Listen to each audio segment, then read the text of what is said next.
Hey everybody, it's Rajesh here. Intane here. Welcome to our podcast, Baskets of Knowledge, Chats with a Difference. In our podcast, we invite guests from around the country and around the world to talk about how they got to where they're at the moment. It's about a journey, it's about an experience, it's about their life. Kia ora koutou, everybody. Welcome to another episode of Baskets of Knowledge. It's been a while since we've recorded one, but that's all G.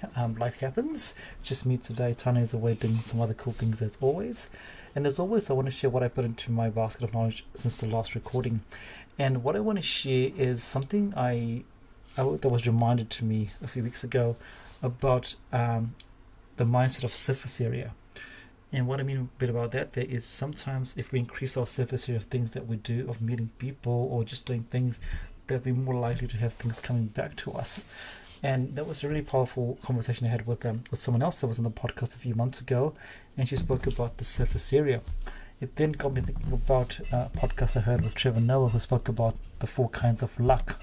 And only one of those kinds of luck is luck, blind luck, which is where you're born and your family, which you can't control, but every other piece of luck is what you do with your life.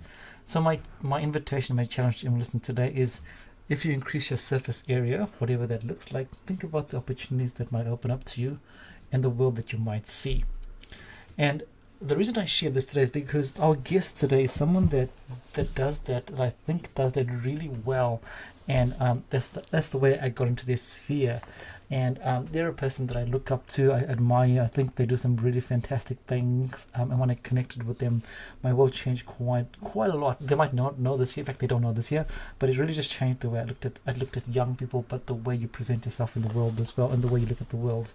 It is someone that we have wanted to get on the podcast for a while. As always, we chased our guests for a long time until they say yes. But this guest, still, we'd have to chase them a lot. It was just hey, do you want to jump on? And here we are. It is my real honor, my privilege, and real humbling moment to welcome onto a podcast Wee-Yeong. Kia ora, Wee-Yeong, and welcome to Bastards of Knowledge.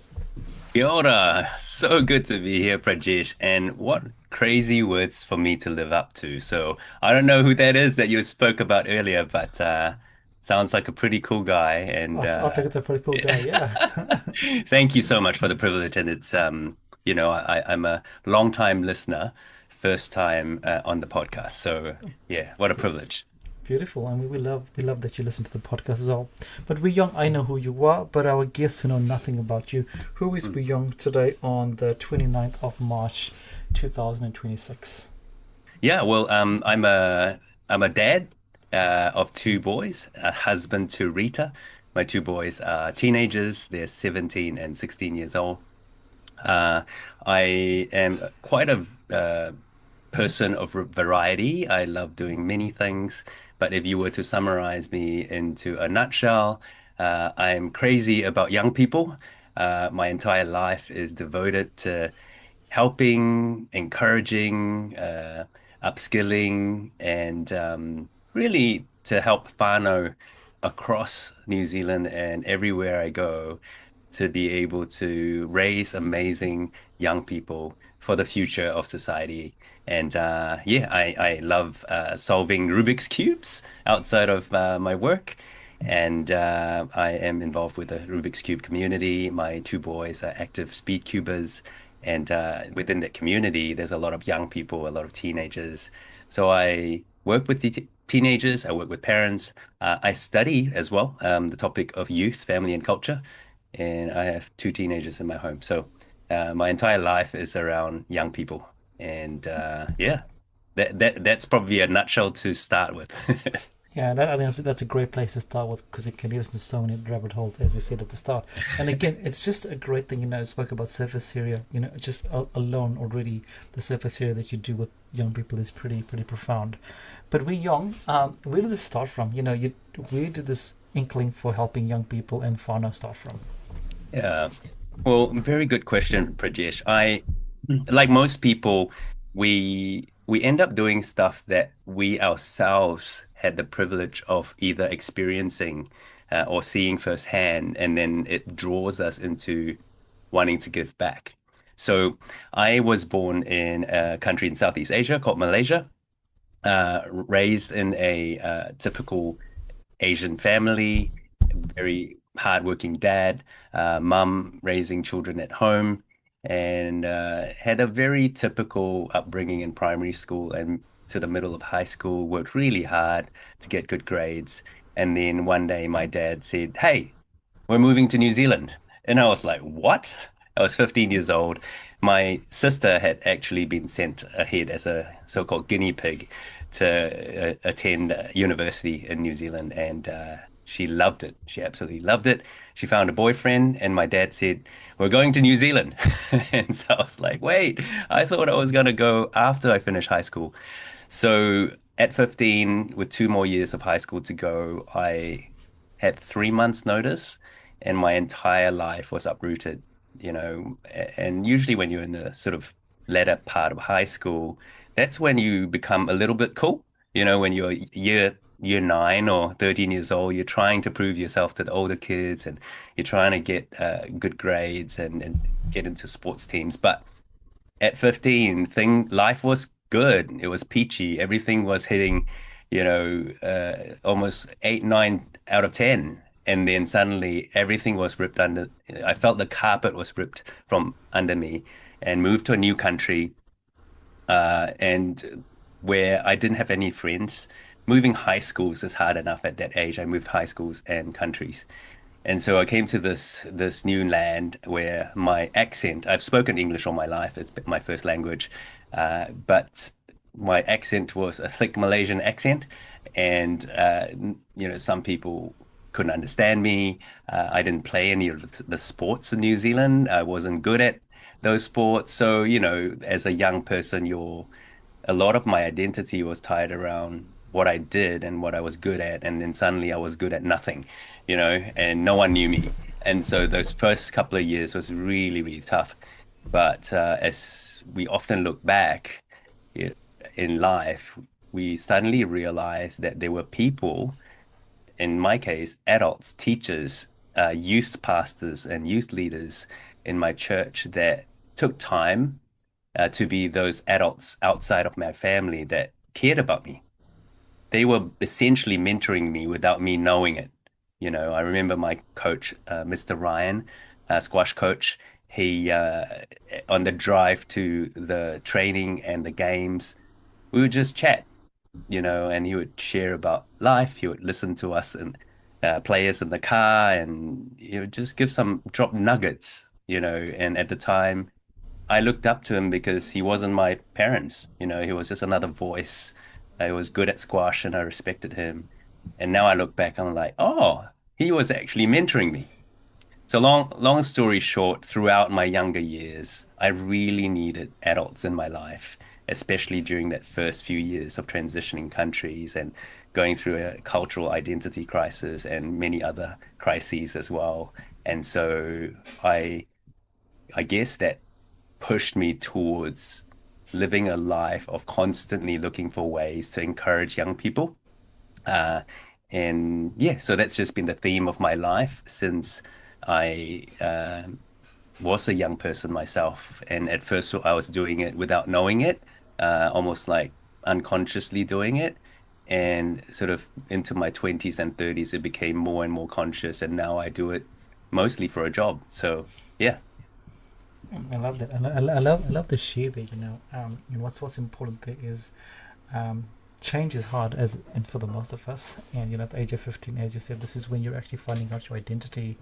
When we think about brain development from 14, 15, 16 is when we start realizing who we are. And at that point in time, you were just shifted away and you couldn't actually think about who you were at that. So it's like, hey, reborn. But as a 15-year-old, it's pretty crazy.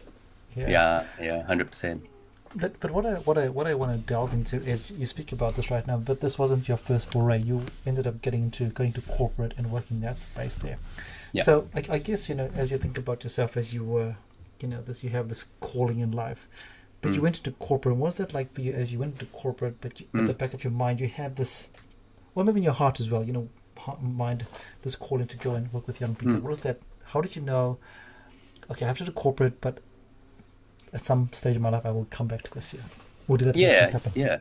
For sure. I remember at the age of 35 when I left the corporate, I'll work backwards, when I left the corporate into a full-time role working as a mentor to students at the Auckland University in AUT for my church.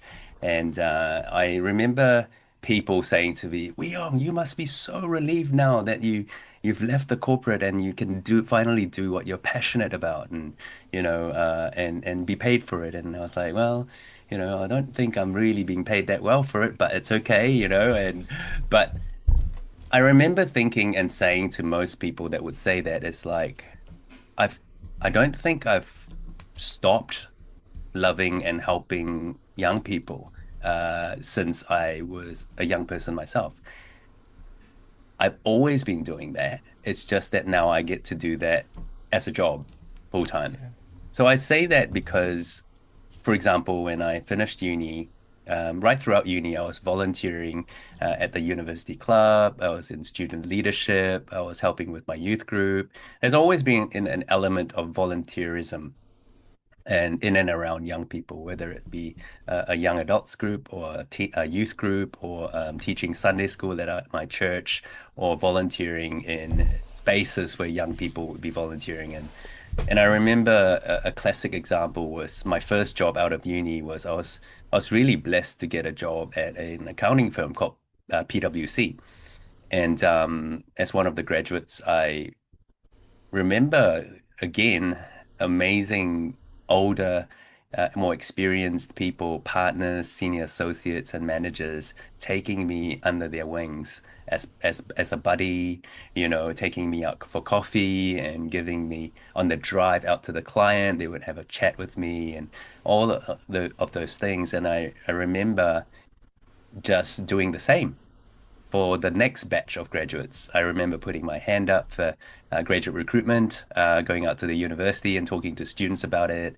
I remember putting my hand up to help interview new graduates and taking a number of them as buddies. And I've always found this tremendous, how do you describe it, satisfaction of seeing people grow, and yet some of them go further than me. And I never feel like envious. I never feel like, wow, I helped them and they're better than me now, or they got promoted earlier. I just, it's a strange thing, to be honest, Prajesh. I just love the sensation, as selfishly speaking, of seeing others go further than me, and that's okay. And so I guess in some ways my brain and is wired in that way where whatever I did, whether it be in the corporate world, in whatever job I did, whether it was my job to help young people, the same level of passion was there. It's just the measurement, if you measure it in terms of minutes and hours of actually doing the work, obviously it would be different when I worked a 60 hours a week at PwC versus I'm a mentor at the university, which is 40 hours a week plus doing direct work with young people. So yeah, I think it's something that has always been a thread throughout everything that I did. My why hasn't changed. It's just the expression of my why it has changed over the Yeah. years. Yeah. I love that, when we know our true whys, we realize that our actual why doesn't change through Yeah. our lives when we realize it. But as you said, the expression or the flavor changes, but Yeah. the ingredients are still the same.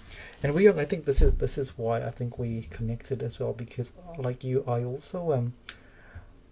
also celebrate and get a high by seeing other people succeed. I think a lot of people are like, why aren't you there? I think it's not about me. It's awesome that XYZ has gone to Oxford, or Yeah. they've got the driver's license, they become a doctor, whatever. Insert pinnacle here, and it's really awesome. It's really awesome seeing that there, and to be a small part of the journey. And I always think it's a small part, because as you're in there. But at the end of the day, the young person is going to making the decisions. They make the calls. They do everything, and all that you have done is just maybe had one or two words or a bit longer, but they have to make the choice. And Mm. but it's pretty cool that we both get to do it, or we have opportunities to do Mm. it, which is Yeah. really awesome. And but the other thing that you haven't mentioned about is your work with the church. That's also Yeah. that's very strong with you. Let's talk about that then. How Yes. has that been a thread in your life as well, or did it come in later on in life? Yeah, thank you for that. I was raised in a family that had a dad who was Buddhist, very strongly Buddhist, and a mom who was Christian. So for the first 10 years of my life, there was a mixture of both. And I remember my grandmother, my late grandmother, being a very faithful, praying Methodist grandmother, would call my dad from a different town and saying, "Hey, are you bringing my grandchildren to church?" And so just to get my grandmother off his back, he took us to church, even though he wasn't a Christian. And I remember when I was about 10 years old, my dad had a phenomenal experience, shall we say, with his faith, that the the Christian faith became real to him. And I witnessed a significant change in him. And I'm not saying that the no other philosophy or religion can result in good things, but for my dad, it was a massive change, and it made me lean into my to understanding what Christianity is about, and to pay attention when I went to youth group, because I would go to church because that's just what you do, right? Like your family brings you there, and we go to church on Sundays, and it was just a habit. But I began to pay attention, and just throughout my teen years, I guess like any teenager, you're still forming your own worldview, your own identity. And I remember that, you know, my time in church was always a positive one. I always felt encouraged. I always felt a sense of purpose. I always had mentors that cared for me. And then it made me be interested to learn what this is all about.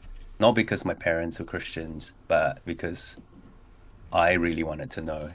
And obviously, at some stage, I think I was probably second year uni, where I started looking into different philosophies and realized that actually it wasn't just an emotional connection to Christianity that mattered to me. It was actually intellectually it started to make sense as well. And so, yeah, so that thread of young people and my faith, and having a greater, higher power that gives me purpose, gives me hope, really, I guess, put me on a path towards wanting to help others discover this. I describe it this way, Prajesh. It's like I say, if you go to this street, this Chinatown street with the best dumplings in the world, and you taste the dumplings, and you're like, oh my goodness, this is life-changing stuff. You're gonna go, away from that and go, I'm gonna tell Prajesh, I'm gonna ch tell Tom, and I'm gonna tell Mary about those dumplings. Not only will I do that, I'm gonna drive him there, and I'm gonna buy him some dumplings so he can taste it for himself. I love that. What a great analogy and metaphor. That is what essentially I feel I'm doing with my faith, because it's real to me. It's changed my life, and it's not just about going, hey, you need to be a Christian so that I love you and care about you as a young person. I would care about anyone who is willing, regardless of their faith, But obviously for me, because it's changed my life and I care about someone, I would not withhold it from them. I would say, hey, look, this matters to me so much, and it's helped me so much. I don't want to withhold it from you, but it's your choice. You lean into it when you're ready, and if you're not into it, that's fine as well.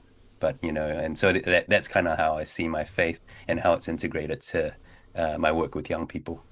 That's a very cool analogy, and I think if I think about it, I love your story about faith. I think it's really important to share that. This is a part of us. I was a stage in my life when I would be like, oh, religion and blah blah blah blah. I would get angry when people talk about it. But as you get old, this is teenage rebellion. But as you get older, you realize actually, faith is whatever it is. Faith is whatever people want it to be, Mm, and I've also experienced when I haven't had faith or lost faith that you lose track, but you just something is empty and void, mm, mm, and whether it's Jesus Christ or Buddha or whatever it is, mm, just having something to anchor you onto. It just mm. also, for me, it just reminds us that we're a small part of life, and Yeah. you know, life is life, but life is Mm, also a life. Which is a yes. really beautiful share that you had there. Mm, And now, you are very articulate. You speak really well. As a pastor. I asked this question because this the old Jerry Seinfeld joke that a person would rather be dead than give a eulogy at their own funeral. I think that's really funny. But has speaking always been something that's come to you naturally, or is it something you've developed over time? You know what? I actually have a stutter that when I'm Mm. nervous, I stutter. It's not very pronounced now, but I've learned how to, you know, overcome it, so to speak, because I've had lots of practice. But I think communication is something that I've worked really hard on over the years. I remember when I first came to New Zealand, and this is connected to my insecurities as a new immigrant, because having spoken English all my life and then coming to a country at 15 years old, I remember one of my classmates leaning into me and saying, "Do you speak English?" And this was my second day in New Zealand or something, or second day in the school. And I was like, "Yeah, do you?" In like a slightly Malaysian slash American twang, because we watch a lot of American shows in Malaysia. And I remember being so determined to do well at English so I can prove my point. I worked so hard, particularly on English, that I came second in the class. And I felt such a sense of satisfaction. I showed those Kiwis I could, and in doing so, I remember sitting there at the 6 p.m. news, and I'm very old. So I put the VHS on and I hit record and the videotape with ribbons. And 6 p.m. news, I would hit record and I would then, after the 6 p.m. news, I would play it back Wow. and I would practice a Kiwi accent Wow. and I'll rewind and I'll practice again and I'll rewind and I remember just it's so funny now when you look back.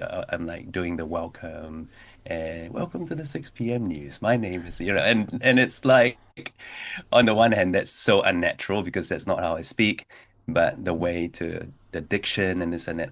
Now, what made a 15/16-year-old do that? I don't know. I mean, I was not when I think back, I was slightly unusual.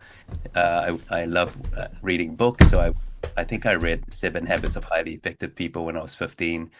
You know, the Rich Dad Poor Dad when I was 17. It's just so I've worked really hard on it because of an insecurity, and in some ways, I have always been drawn to good speakers, and I would listen clearly how they speak and their posture, their body language, and yeah. So I think it's pure. It's just I've spoken hundreds of times at church and in different corporate settings, and I always just feel a sense of privilege, honor that people would take time to listen. It's like, wow, you want to listen to me?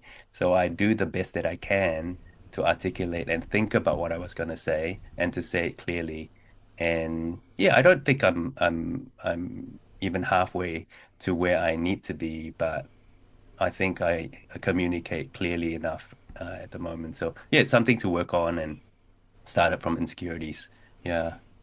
Yeah, first of all, let me just say, you're not very old. You are experienced and wise, Yeah. and VHS. I mean, that was that was the great time of our lives, especially when Yeah. they get stuck and you're like, it's stuck in the cassette player, and it goes Yeah. by recording.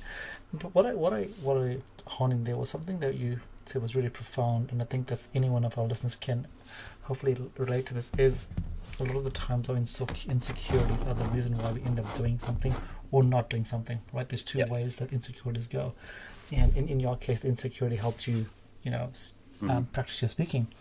But I guess a question out there to our listeners out there is, what insecurities do we have? We all have them, Yeah. whether we're the most aware person in the whole wide world, there's an insecurity in our life. And what is it holding you back from, or what have you done to become aware of it? And I love the way you shared that as a catapult for you to get to where you are right now, even though you didn't know at the time. As a 16-year-old, you had no idea. You're like, I just want to fit in Yeah, inverted commas, 100%. Yeah. and that's it. Yeah, which is really, really, really cool. And if we keep talking about your surface area and the things that you do, Mm. so the Rubik, the cubing as well. How did that enter Yeah. your life? And a lot of my questions are how did you enter? Because the reason I Yeah. ask these is everyone has Yeah. an origin story, and Yes.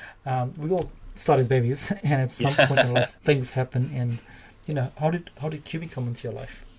Yeah, it came through my children. In the cubing community, as a dad, I have other parents come up to me, and because my kids are very good at cubing, they would ask me, "How did you teach your kids cubing?" I said, "I didn't. They taught me."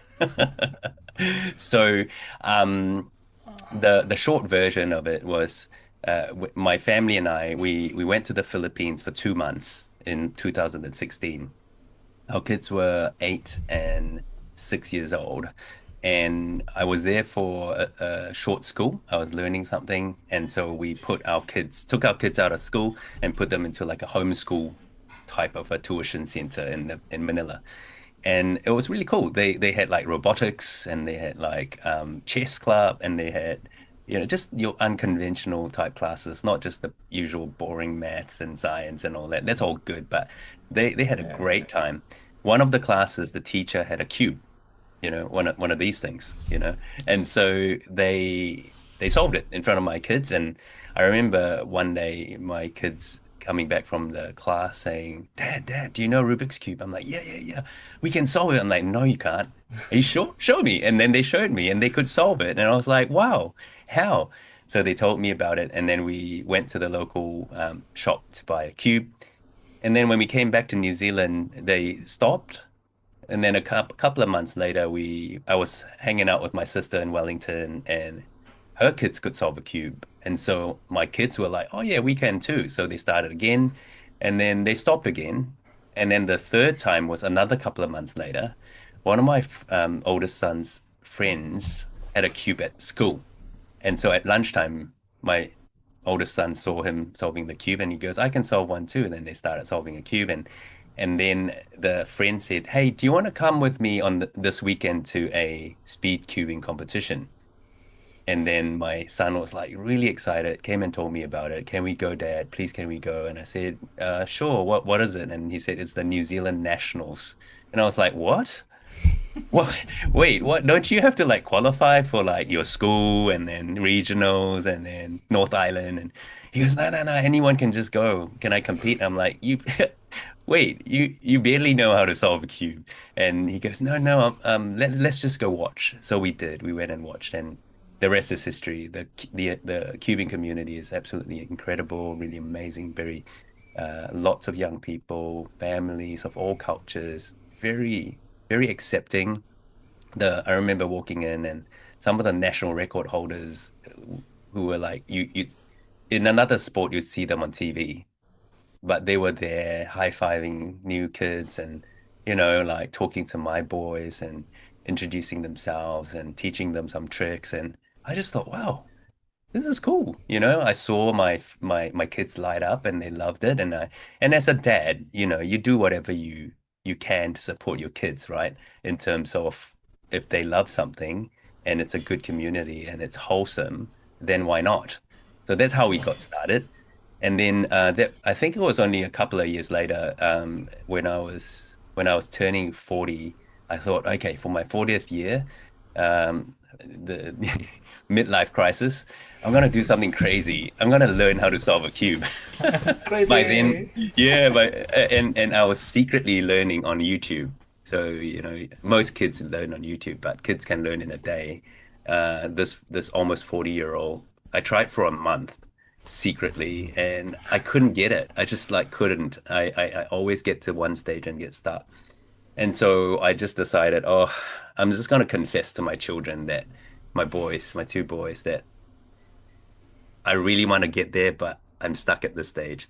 And then within a few minutes, my oldest son taught me the final stage real easy. And Wow. and I solved my first cube. 5 minutes, I think it was.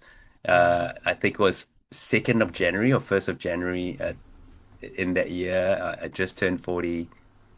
And I thought, oh, that's cool. I've solved a cube now, so I can stop. But I didn't.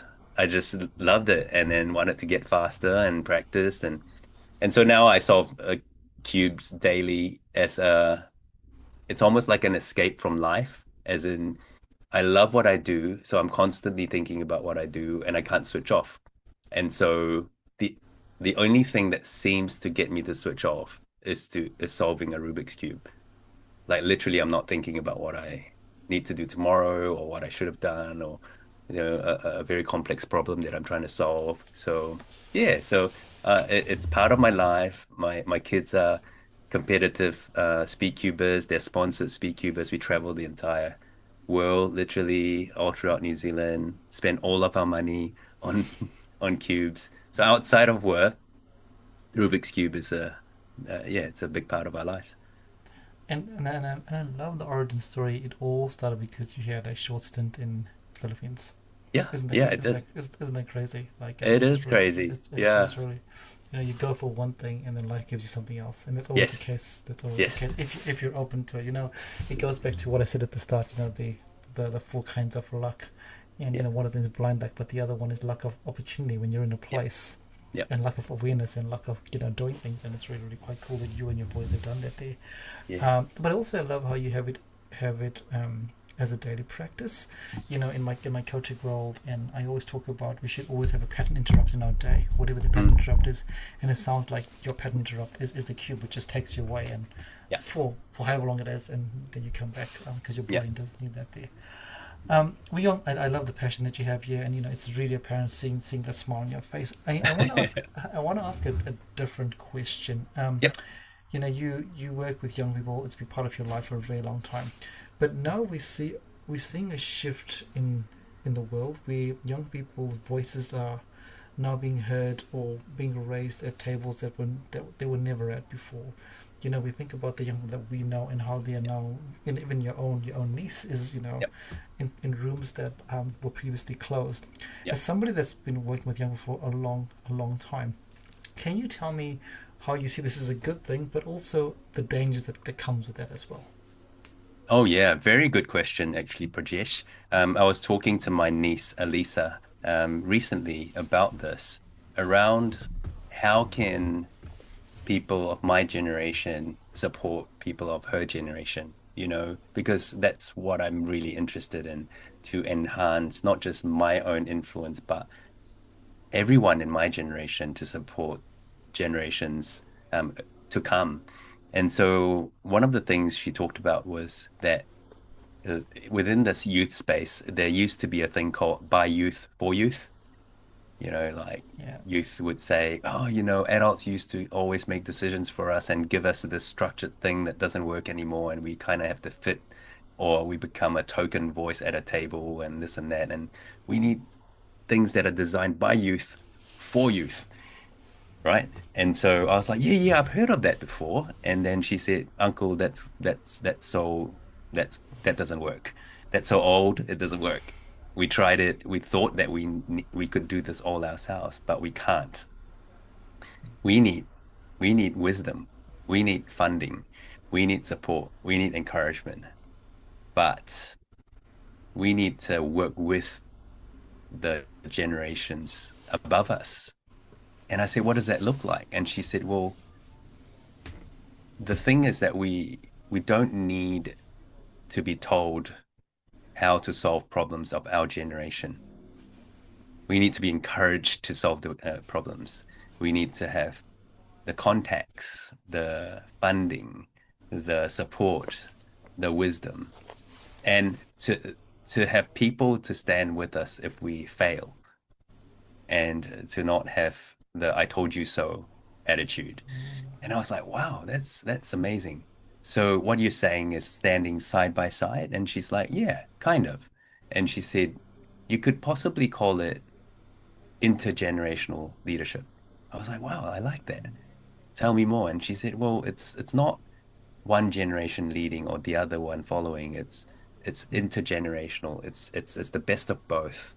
It's each generation doing what it can, and then ultimately, you know, we can flourish together. And she said, we absolutely need people who are older than us.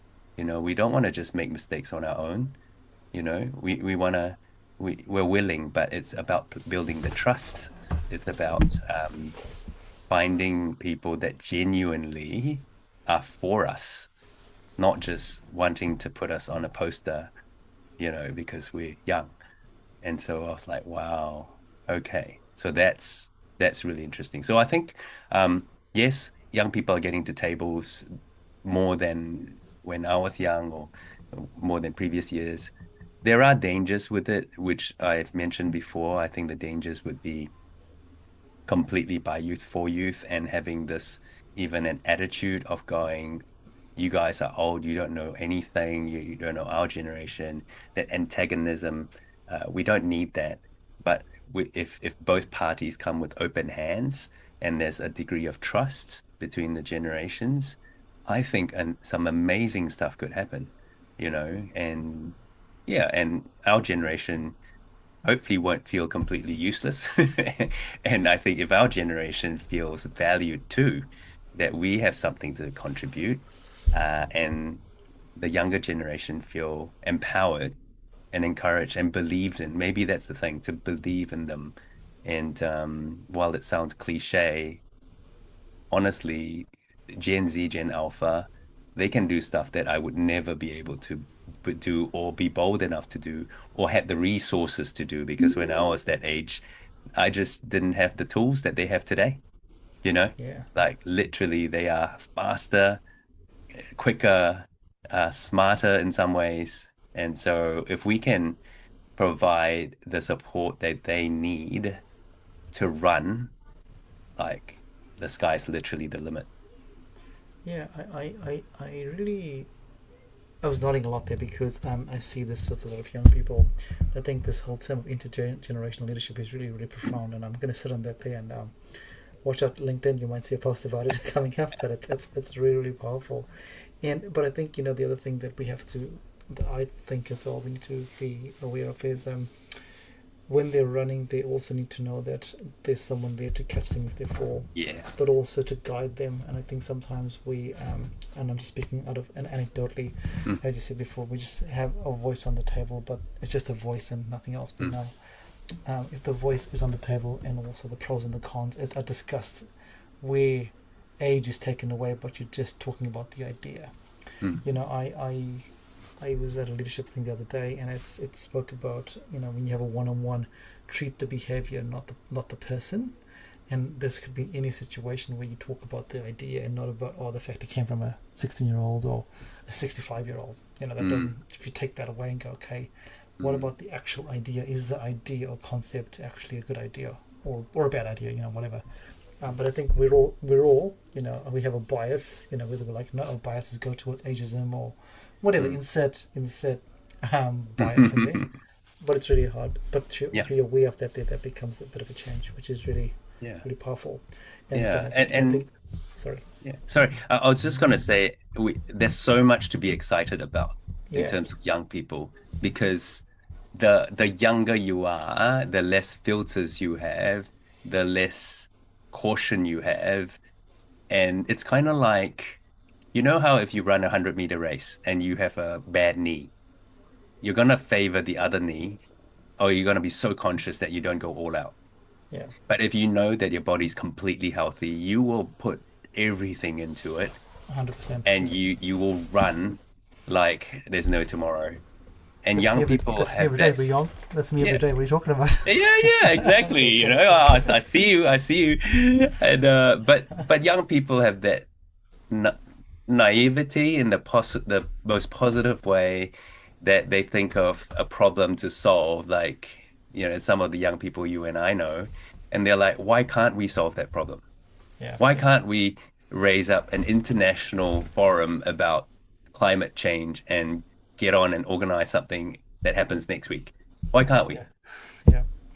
Like, I would just like, actually, we need a committee meeting. We need to set up a trust board. We need to, all of those things. And by the time we even get to the starting line, they've done it already. It's So yeah, with the intergenerational leadership to go, how can we support and I guess manage the risks around the yeah, the enthusiasm, and have enough trust between us and the younger generation to not quash their excitement, you know, yeah, to not go the "I told you so" or the "it's not gonna work" type of thing. To go run, I back you. You can run like your knee's not broken. Just go, and if there's something starting to wobble, I'm there to support you. yeah. And if we can work that way, gosh. you know, the and the energy and the time and the when you get older, there's more responsibility, there's more on the line. And, Yeah, as you and I both know, whereas when you're younger, you can try things and the consequences aren't that serious. that's right. That's right. And I really love that there. One of the things that you mentioned there, which I'm going to just hone in a little bit, was resources. You know, the world, I mean, we all have access to crazy amounts of resources right now. One of the resources that I would love to just love your thoughts on is Yep. on the world of social media. And I asked this in, again, we have all these awesome tools out there, and social media is a tool out there. And increasingly, we are seeing, governments around the world, in Australia, here in New Zealand, and I think in the UK and in other parts of the world, where governments are going, actually, we need to think about the use of social media by people under the age of 16. As someone who works with young people and who's also got two young boys, Yep. what are your thoughts? Again, these are just thoughts. And Yep. we all have our thoughts. What are your Yeah. thoughts? Yes. Like everything, there's pros and cons. Yeah. And that's not a cop out. Right? Yes. Let's talk about the pros. The pros of social media, and regardless of age group, is that the access to stuff is limitless, right? And as with anything, you have to curate it, right?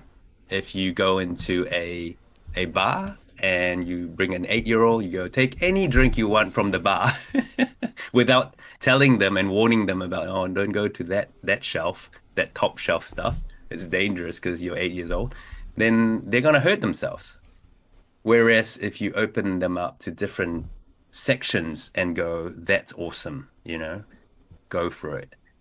The level of learning and opportunities is immense. Like, let me give you an example. So during COVID, my oldest son was 12 years old, learning a lot of cubing techniques and growing very fast at home. But he hit almost a wall, and I remember the main New Zealand cubing store approaching me and said, "Hey, heard about your son. He's an upcoming cuber. I want to sponsor him." I'm like, "What? Like, is this Nike? Like $100,000 salary, type of thing?" No, it's not Nike. It's not lots of salary. It's free cubes, which is amazing. The small, amazing New Zealand business supporting young people. So, but part of that was my son was going to be put into a group chat. So he was 12 years old. Most of the other sponsored cubers were 14, 15, 16. And the group chat were the team of sponsored cubers. And so obviously at 12, he didn't have access to social media. And I was like, oh, I'm not sure. Let me think about it. Long story short, I organized for him to use my account to access the social media, the group chat. And the level of growth he had and encouragement and inspiration by being part of that group was immense. And then after that, there was something called Discord. Young people would know what Discord is. And they solve cubes with a video camera, and it's like a room. It's kind of like Skype for us older people, but for them, they literally have people, kids from all around the world, every continent around the world, that could actually be on the group call with their cameras on, solving cubes together, and they can teach each other stuff. And when I allowed my kid to go on that with full filtering and yeah, I'd be monitoring things and all that, I saw the speed of improvement and the things that he was learning in terms of communication and uh, confidence. And it all topped it off when one day he came to me at age 12 saying, "Dad, I'd like to organize an international speed cubing competition Wow. online." And I was like, Wow. "What are you talking about?" Like, he goes, "Oh, yeah, I was talking to my friends in Australia and America, and they were suggesting that we can use like Google, like, create a Google form to register. And I'm going to write to these cubing stores and ask for free vouchers for free cubes, right, as prizes. And then we've got a little Google Wow. Doc with like a planning, like what we're going to do. And we've got a team, and we've decided that we're going to try to find a live streaming. This is 2020, like a live streaming tool so that we can, and we have different roles. Someone's going to be a judge, someone's going to be a commentator. We're going to have a table, and they made all of these decisions through Discord at Wow. age 12. And Wow. so, That's long amazing. story short, I helped him with some spreadsheet magic, created some automation from my old auditing skills and in the bank. And yeah, he had a competition. I think it was like 20 competitors. They had prizes, they had run sheets, and they basically, I think, had 5 countries represented. Wow. Wow. And up till now, 2026, it's like that same competition has evolved in different ways, and different kids from different parts of the world have taken that idea, and the spreadsheet I created is still being used with, Wow. by different people. And I say that because, like, which 12-year-old 30 years ago would be able to do stuff like Nice. that, right? Nice. Yeah. Yeah. And on the other hand, the cons, there's so many dangers. Like if you let your kid walk on the street by themselves, they could get run over by a car. They could get kidnapped. They could get, there's all kinds of things, right? So you don't do that, right? You bring them to the park and let them run around. And so the online space, while it may be scary to us as adults sometimes if we don't fully understand the risks, um, if we look carefully at the risks and use the right tools to manage it, and have good conversations with our children around boundaries. We chat all the time about boundaries, and they, I would say that my kids understand online risks far better than I do because they know what creeps get up to, and so like just being open with my children about it has given me confidence that they are going to be okay, but also keeping the lines open, meaning that if they ever feel it under threat, they know they can come talk to me and I'm not going to come down with the hammer and, you know, like take away the modem or cut off their access just because something's happened. So yeah, there's ways to do that. And in some ways I teach parents that under owning it, the business that I run about online safety for parents of teens and so forth. So there's ways to get the best out of online without suffering the consequences of it. So I don't That's right. think like yeah, banning it is not the solution is my in my book. No, and I love the example that you have used because, as I said, as a dad that has seen that has got young people growing up in the world that is their norm. I always tell people of our age that I remember once I was asked to give a talk by somebody to talk about how we should ban social media and we should tell people how to. And I was like, let's just stop for a second. We can't do that there. Social media came into our lives, but young Mm. people are born with social media. Yeah, They're born with it, right? yeah. And you can't just like all of a sudden stop. It's a bit like saying to us, stop reading. We're born with reading. Stop reading. It doesn't work, right? It does not work there. Yeah, so I think this is a good reminder that like everything in the world, there's pros and cons, and it's just the way you manage the pro and the con. Yeah, yeah, And also, as you said, with your young people and the people you work with, is the conversation and the education along the way, yeah, which is yeah, the big thing. yeah, 100%. I love that share because it's polarizes people, but it doesn't have to be polarizing. It's just No. yeah, Yeah, the same um, thing has been happening for generations, just by the way. I totally, mean, when the TV came along, yeah, and then the color TV came along, and then you got the internet came along, dial-up yeah, connections. Like every generation yeah, has, yeah, yeah, every generation has technology that disrupts it, right? And so this is nothing totally. new. We're not, and when we get to talk about virtual reality, that's another thing, and then the AI, it's actually all basically the same in terms of Yeah. how you should approach it. So, yeah. I'm gonna go back to your analogy. It's the why has stayed the same, but the flavor has changed essentially. Yes, yes, Yeah. 100%.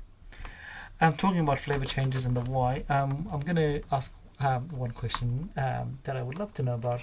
I've noticed over the last few months you have been very diligent and consistent on the walking. Getting your steps in. What's that all about? It's really cool.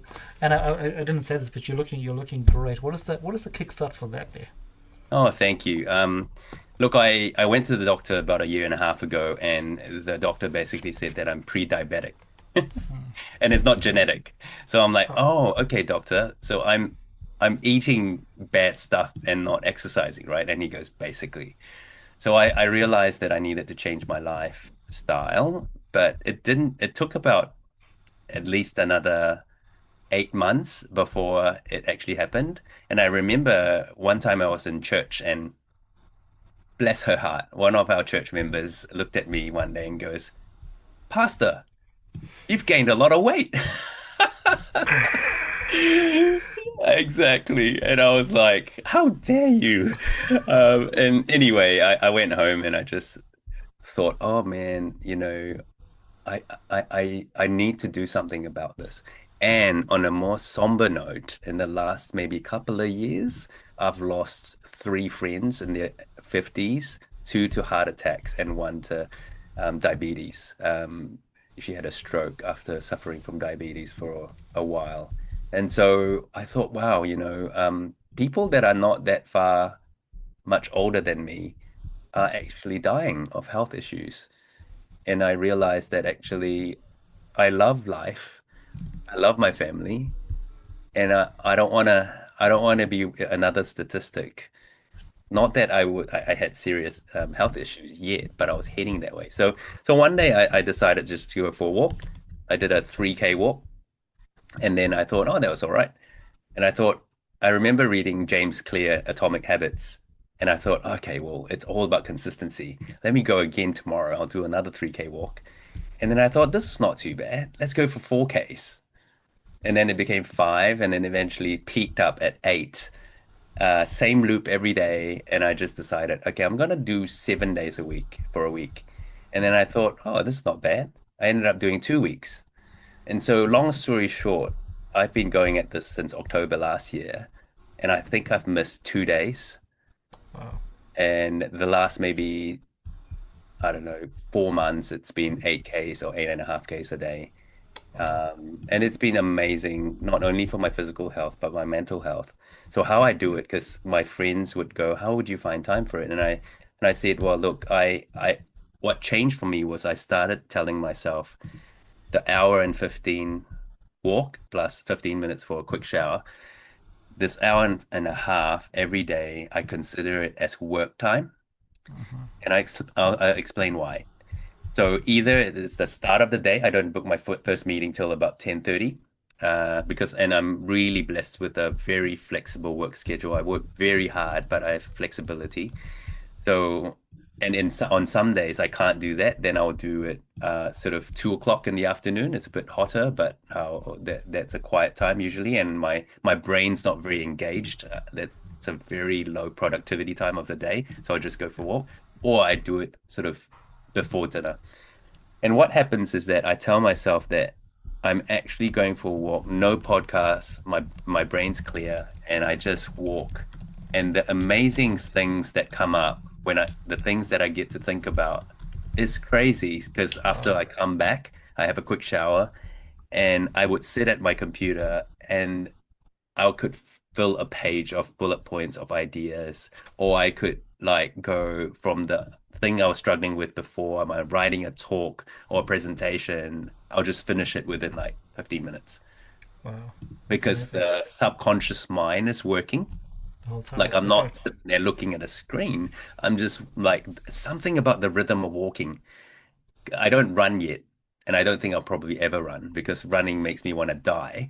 So, like, but walking, Watch I'm the space, everybody. Watch the space.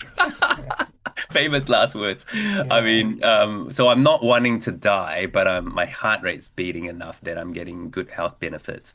But my brain is actively engaged, and so I'm far more productive than I ever was. And yeah, I've lost 8 kgs. I feel better. My squash game is better because I'm not as heavy. I'm moving around better. I'm enjoying the game better. So yeah, it's been good. It's just, my wife tells me, you're so blessed that you can just do boring stuff. I'll get bored after, walking the same route and all. Then I said, yeah, maybe it's a gift, Yeah. but I'm glad that I can do boring stuff. Thank Just you hit so hit repeat. yeah. Yeah. Thank you for sharing that because I obviously see you and it's really quite inspiring. And but what's really important from the whole takeaway is the fact that your last line is the biggest changes in life happen when you do the boring things. Yeah. And I think this is something that's come to me quite a bit. Whether it's writing a journal, it Yeah. seems boring, but you have to Yeah. meditating, Yes. walking, exercise, eating healthy. All those things Yes. are boring. They're boring. There's no excitement. There's in the moment. There's no win at the moment. Yeah. Yes. So that's a big takeaway for anyone listening as well, but also for you to remind us all that it's in the boring that the big changes happen. Yeah. And as you said, if someone said to you in October last year, "Hey, in 6 months or 8 months time, you'll have lost 8 kgs just from what you do," you wouldn't be chasing that, but you'd be like, "Whatever, right? I can't walk 3 k's." But Yeah. no, Yeah. beautiful. Yeah. No, thank you for sharing that. And I, it's an inspiration for me as well to get back into moving again because I've been pretty bad with that there. But we young, in the interest of time, it is a Sunday night tonight, and you have dedicated your time. We've gone. I mean, the hour has flown by really fast, and I knew it Yeah. would. But and we could deep dive into so many different ways. But I want to ask you one final question, and it's a question we ask every single one of our guests. You've shared a lot today, but is there our podcast is called Baskets of Knowledge, and every episode we ask our guests to share a piece of knowledge to put into our basket or kete. What is one piece of knowledge you'd like to share with myself, our listeners, and for anyone that chooses to tune in? What a privilege to be able to add to that basket. I'm a long time listener, so I know about the basket. So one of my life phrases is that life is all about expectations. So if I ever get to write a book one day, that could be the title. Because the reason why we are upset or offended or disappointed in anything in life is because we have expectations. Either expectations that are unreasonable or uncommunicated or expectations that are undefined. And so why I say that this is so important is because in all aspects of life, whether it be your relationship, whether it be your goals, whether it be your why, if you're able to think through what your expectations are, give it a go, and then adjust it, tweak it if it's not reasonable, and then go again, and then hit repeat, then life would actually be a lot more reasonable. Because if you set your expectations too high, like say if I want to lose 15 Ks by the next month, I'm kidding myself. After a week, I'll be like, I'm not losing any weight, right? Whereas if I go, I want to lose some weight, maybe 5 would be nice, and I'm gonna give it a month, and I go for a month, and I'm like, this is great, I'm on track. I'll go for another month. So I think life is all about expectations has helped me in relationships where if I have high expectations of someone, how they should behave towards me, or I give things to people and then I expect things back and I feel disappointed, right? So all of that. So in all aspects, I feel like if we're able to manage expectations and set them and adjust them and just hit repeat, life is actually fairly reasonable. Uh, you know, uh, Setting a budget is setting expectations. Setting boundaries is setting expectations. Yeah. So that's my one thing I would say. I love that. What a beautiful takeaway and add to add into our basket there. It's really profound and also something that we can start actioning from right now. Actually, really beautiful. Young, is there anything else you'd like to add before we close up? I know there's so much we can go down, but anything that you think we may have missed? No, but all I wanted to say is, well, thank you, Prajesh. You are an inspiration. I want to say that the way that you are consistent with producing inspiring, encouraging content day after day after day without skipping a beat. I don't open LinkedIn on any day without seeing a Brajesh post, and a new post. Is not and so the effort that you put into it, and I know that you do writing on Sundays and all that. I mean, you are making this world a better place. And even though you might be thinking, well, do people actually read it? People do read it. So I just want to encourage you that to keep going, bro. You're doing really good, and yeah, don't stop. Awesome, thank you.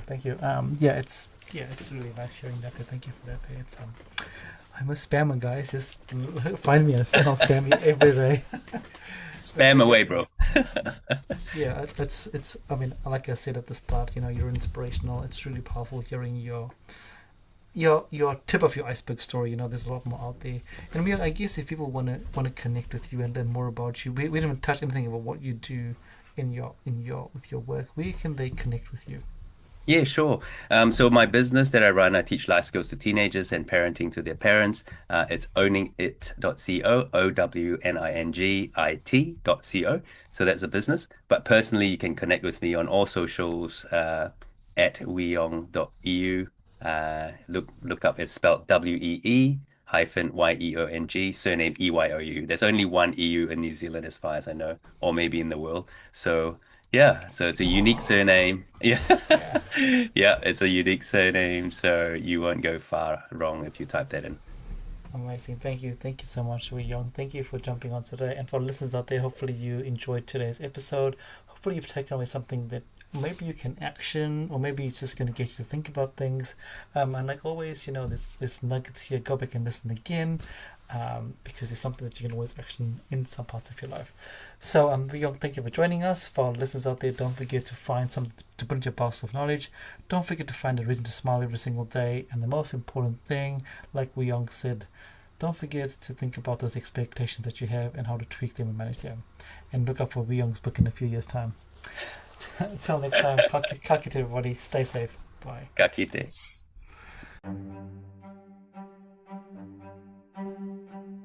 Thank you for listening to Baskets of Knowledge.